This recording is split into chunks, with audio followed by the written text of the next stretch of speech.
Hi people, good morning or good afternoon or good evening, whatever the time it is. El siguiente es un video tutorial, más que todo dirigido para profesores que quieren impartir la enseñanza del inglés como segundo idioma. ¿Por qué quise hacer este video? Está pasando lo siguiente, sobre todo en nuestro país, que los profesores se están enfocando o las instituciones en el inglés, pero más que todo en gramática, o solamente impartir lo que ven en un método, en un libro, y no van al trasfondo en querer en realidad dar una enseñanza que llegue al estudiante, que lo enseñe a hablar inglés. No es saber de inglés, sino saber hablar inglés. Ok, entonces le puse como título Estilos de aprendizaje de idioma. Como un educador y profesor de inglés, he aprendido que no es solamente dar clase de inglés, sino hacer en realidad que el estudiante tenga un aprendizaje significativo en el mismo. Entonces, algo muy importante que he aprendido en el transcurso de los años, de podría decir, 10 años como profesor de inglés, he aprendido que dar clase de inglés no es solamente explicar y listo, entendiste, sino que ir más profundo, conocer el estudiante, sus habilidades. ¿Y cómo hace uno para saber más la habilidad de un estudiante? Primero, aprendiendo las de uno. Entonces, para empezar con esta diapositiva, Language Skills, habilidades de un idioma. Generalmente he notado que en algunas instituciones, sobre todo cuando vas a hacer un examen para entrar en EF o en ESL o para hacer el TOEFL, algunos te evalúan ciertas habilidades. Acá tengo 6 habilidades: listening, speaking, grammar, reading, writing, vocabulary. Pero no todas las instituciones evalúan las mismas habilidades. Por ejemplo, en los exámenes del TOEFL he notado que ellos evalúan listening, speaking, grammar y reading. Entonces, esas fueron las que coloqué acá. En algunos casos evalúan writing. Poco a poco voy a ir explicando cada una de ellas. Listening es la habilidad del oído, de escuchar. Speaking, la habilidad de hablar. Grammar, la habilidad de conocer gramática, dominarla. Reading, la habilidad de leer, tener comprensión lectora. Writing, la habilidad de escribir, de redactar. Y vocabulary, lo coloqué como una habilidad, siendo que en ciertos métodos lo usan como habilidad, pero el vocabulary está relacionado con todas las anteriores. Entonces, como dice acá, todas las habilidades son importantes, ya que están relacionadas entre sí. Sin embargo, generalmente quienes estudian en un país de no habla inglesa, como en nuestro caso vivimos en un país donde no se habla inglés, Venezuela, tienden a dedicarse más a la gramática y a la lectura que al escuchar, que es listening. Tienden a dedicarse más al grammar y al reading. Esto produce una desventaja. ¿En qué sentido produce una desventaja? En el que he tenido la oportunidad de conversar con muchas personas, de hecho profesores graduados de universidad de inglés, en donde dicen que ellos dominan lo que es la gramática y la escritura porque se dedicaron a esa enseñanza y han descuidado lo que es el hablar y lo que es el escuchar. O muchos profesores que no son profesores de inglés, personas que de hecho no son profesores y dicen, bueno, yo veo un escrito en inglés y lo entiendo, yo te puedo entender cualquier cosa, sobre todo las personas que estudian informática. Como todos los términos es en inglés, entonces dicen que ellos ven cualquier cosa escrita y la entienden, pero escucharlos no. Entonces, vamos a la explicación de cada una de esas habilidades. El listening. El listening o el oír, el escuchar, es la habilidad que primero dominamos en nuestro idioma materno. Primero escuchamos de nuestros padres las primeras palabras, en el caso de nuestro español, como agua, mamá, papá, y bueno, las palabras más comunes. Ellos no las pronunciaban, y cuando bebé observábamos, de hecho, si ustedes pueden observar a los bebés, cuando uno le hablan, ellos miran la boca, como pronunciamos. Al principio ellos balbucean y luego empiezan a repetir. Cuando ellos empiezan a repetir, empiezan a ejercitar la habilidad del speaking, del hablar. ¿Qué es el speaking? El speaking lo mejoramos al repetir palabras. A medida que vamos creciendo, empezamos a decir, algunos dicen ma, otros dicen mamá, algunos dicen pa, otros dicen papá, o empiezan a repetir los nombres al modo de ellos. Luego empezamos con frases. Estoy hablando cuando empezamos con nuestro idioma materno. Primero empezamos escuchando, luego empezamos repitiendo palabras, luego de palabras frases, luego de frases oraciones, y por último, a partir de los 3 a 4 años ya podíamos entablar una conversación. Lo podemos ver en los niños de hoy. Ya de 3 a 4 años ya pueden entablar una conversación algo más fluida. La habilidad de la gramática se va obteniendo y mejorando según la corrección de quienes nos rodean. ¿A qué me refiero? A que en el entorno en el que nos encontramos, pueden notarlo en ciertas clases, que si escuchan a alguien diciendo andábanos, es porque se crió en ese entorno, sus padres no le corrigieron eso. O aiga en vez de haya, bueno, entre otras palabras, pa' dónde, en vez de decir para dónde, es porque ese fue el entorno. Pero si su entorno, eso quiero decir, antes de llegar a ver clases en la escuela. Pero si su entorno le corrigen desde el principio cómo hablar, entonces ellos ya van teniendo una gramática a través del oído, por supuesto. Ejemplo, cuando pequeño, mi hijo decía, papá, salgate, en vez de decir salte, salgate del baño. Entonces, mi rol como padre para corregirle se dice sal o salte. Entonces, ese es un ejemplo en el que uno poco a poco le va enseñando la gramática. En vez de que ellos digan póngate los zapatos, dice ponte los zapatos, entre otras palabras.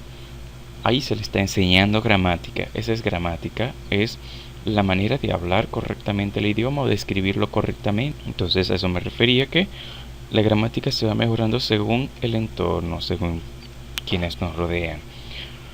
Y luego se aprende también o se refuerza en la primaria cuando llega a los 5 a 6 años. Entonces ya queda de parte del maestro o la maestra en enseñarle la gramática. Ya ese es términos académicos. Entonces acá podríamos decir que es un error enfocarse en la gramática como habilidad prioritaria al momento de aprender inglés.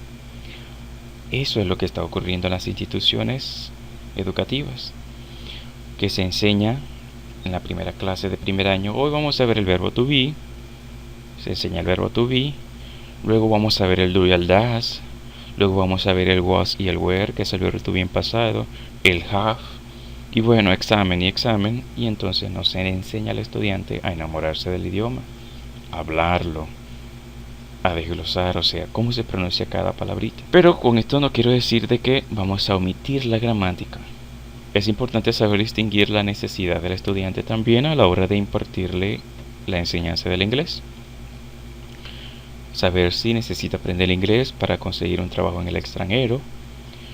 Entonces debe tener como prioridad las habilidades comunicativas, que son la del speaking y el listening. Debe saber hablar y debe saber escuchar, porque si él va a trabajar o ella va a trabajar, entonces nos dedicamos a la gramática, él no va a dar clase de inglés. Él necesita es conversar, comunicarse. Entonces hay que enseñarle el inglés real, el inglés conversacional. Si necesita el inglés para los estudios, necesitará dominar la gramática para lo académico. Mas eso no significa de que no vamos a olvidar del speaking y listening. De todas las habilidades que yo coloqué, para mí siempre las más importantes son escuchar y hablar. Ellas deben estar por encima de la gramática en todo momento. Claro, al momento de enseñarle a un estudiante, como está escrito acá, si va a estudiar en el extranjero, él necesita dominar la gramática, pero necesita dominar por encima al speaking y al listening. ¿Cómo se va a comunicar? Con solo gramática no se comunica. Si necesita saber inglés para dar clases, en este caso, este video está dirigido sobre todo, no únicamente, sino sobre todo para profesores, necesita tener un dominio íntegro, completo de todas las habilidades. Necesita dominar el listening, necesita dominar el speaking, grammar, writing, reading, vocabulary, y hay una habilidad que no coloqué en la primera hoja, la del pronunciation. Coloqué listening, speaking, grammar, reading, writing, vocabulary. Pero hay una habilidad que ciertos métodos utilizan, que es la habilidad de pronunciation, el saber pronunciar, la fonética. No la coloqué porque, bueno, en cierto caso está relacionada con el speaking, más no del todo. Entonces, las tres últimas habilidades están muy relacionadas entre sí. ¿Cuáles son las tres últimas habilidades? Reading, writing y vocabulary. Reading es lectura. De hecho, eso no lo está en la escuela, en el liceo. Al aumentar la lectura, aumentas tu vocabulario. Y a su vez, al tener buen vocabulario, puedes redactar un texto y tener dominio de la escritura. En este caso, para escribir, que es el writing, también debes dominar la gramática para escribir correctamente. Entonces, el vocabulario cumple también un rol muy importante, porque si tienes poco vocabulario, te vas a expresar poco, vas a entender poco lo que te hablan y vas a escribir poco. Pero si tu vocabulario es rico, entonces vas a hablar, vas a escuchar, puedes escribir, al momento de leer puedes entender todo. Algo muy importante. Ocurre que cuando aprendemos vocabulario, muchos hacemos, por decirlo así, anotamos un glosario. Pero ¿qué error común ocurre cuando anotamos el vocabulario que estamos aprendiéndonos? En que en ocasiones nos aprendemos el vocabulario cómo se escribe y no cómo se pronuncia. Entonces tiende a ocurrir de que al tú anotar un vocabulario cómo se escribe, un ejemplo, me consigo una palabra nueva, vamos a suponer que esa palabra sea esta, que está acá, y la escribo. Si yo no me aprendo cómo se escribe esa palabra, yo pudiese decir, bueno, reading significa escritura. Y al momento de yo decirle a otra persona, vamos a hacer una escritura, vamos a hacer un reading, por supuesto que se van a quedar perplejos. ¿Un qué? Nadie me va a entender. Entonces, esa sería una palabra que solamente la entendería yo o un latino que sepa que estoy diciendo mal una palabra. Entonces, es importante saber cómo se pronuncian las palabras, el vocabulario que estás aprendiendo, para que puedas también dominar el speaking al momento de usarlo. Porque si yo me aprendo la palabra reading, yo la pronunciaré reading, y cuando alguien me la vaya a pronunciar voy a esperar que diga lo mismo. Cuando digan writing, no la voy a entender. Entonces es importante que cuando anotes un vocabulario sepa cómo se pronuncia ese vocabulario. Busca un diccionario en la internet, hay muchos diccionarios que te dan la pronunciación. Entonces, muchos estudiantes de inglés como segundo idioma se enfocan en aprender vocabulario, cómo se escribe, lo que acabo de decir, y no cómo se pronuncia. Y puede llegar a tener suficiente vocabulario, vamos a decir 1000 palabras en inglés, como para ser bilingüe, 2000 palabras. Pero si no pronuncias correctamente ese vocabulario, entonces bien se diría que lees el inglés, puedes entender una escritura fácilmente, pero no lo hablas porque no lo pronuncias correctamente. Estás limitado. Otro aspecto, otro tema muy importante para el profesor. Es importante tomar en cuenta el estilo de aprendizaje a la hora de aprender un segundo idioma, no solamente para el profesor, sino para el estudiante. Como facilitador de inglés, a veces nos encontramos con personas afortunadas, ¿sí? Personas muy afortunadas que dominan las dificultades del aprendizaje del idioma con éxito y sin esfuerzo. Le es muy fácil, mientras que para otros la tarea no es disfrutable ni exitosa. Para comprender el porqué, es importante conocer los estilos de aprendizaje del idioma. Cada uno de nosotros tenemos nuestra manera preferida de aprender. Los investigadores lingüísticos han categorizado los diferentes estilos de aprendizaje de varias maneras. Veamos los diferentes estilos de percepción: el estilo visual, el táctil, el kinestésico y el auditivo. Otros se han enfocado en los estilos cognitivos, que de hecho vi por allí algunos temas que en tiempos pasados se consideraban lo mismo, los estilos cognitivos y los estilos de aprendizaje, pero ahora se han diferenciado. Y en los aprendices dependientes de campo e independientes de campo, que esto forman parte de los estilos cognitivos, no del estilo de aprendizaje, sino de los estilos cognitivos. Es otro tema, no lo profundizaré. Brevemente veremos estos estilos de aprendizaje. Empecemos con el aprendiz visual, el que tiene la habilidad de aprender visualmente. Es el que usualmente disfruta leer y prefiere ver las palabras que está aprendiendo. También le gusta aprender al ver imágenes y flashcards. Flashcards son las tarjetas que usan postales con dibujos. Esos son los visuales. En mi caso, yo tengo en la habilidad en la que soy más fuerte, es en la visual. Con eso no quiero decir que no domino las demás habilidades. Como decía, todos aprendemos con todas las habilidades, pero hay una en la que somos más fuertes. En el caso del aprendiz auditivo, él prefiere aprender escuchando, disfruta las conversaciones y la oportunidad de interactuar con otros. No necesita ver lo escrito para aprender. Como ejemplo de un auditivo podría dar la persona que cuando escucha una canción por primera vez y puede estar entretenido en algo, pero está a la vez escuchando lo que está diciendo la canción y se la aprende sin necesidad de ver la letra. Esa es una persona auditiva. Siempre he dado el ejemplo, el contraste entre mi esposa y mi caso. Ella es auditiva, yo soy visual. Generalmente cuando ella escucha una canción, sea en la calle o donde quiera que vamos, luego ella me pregunta o dice: ¿te diste cuenta de lo que dice la canción? Y para mí, ni pendiente, yo siempre me enfoco cuando escucho una canción, en la música, en los instrumentos, en el ritmo, mientras que ella se enfoca en lo que dice. Para yo escuchar una canción tengo que concentrarme y me cuesta, y para aprendérmela tengo que escribirla o ver el escrito. Aprendérmela solo oyendo no me es fácil. Es como para mostrar el contraste del visual y el auditivo. Vamos ahora con el aprendiz táctil.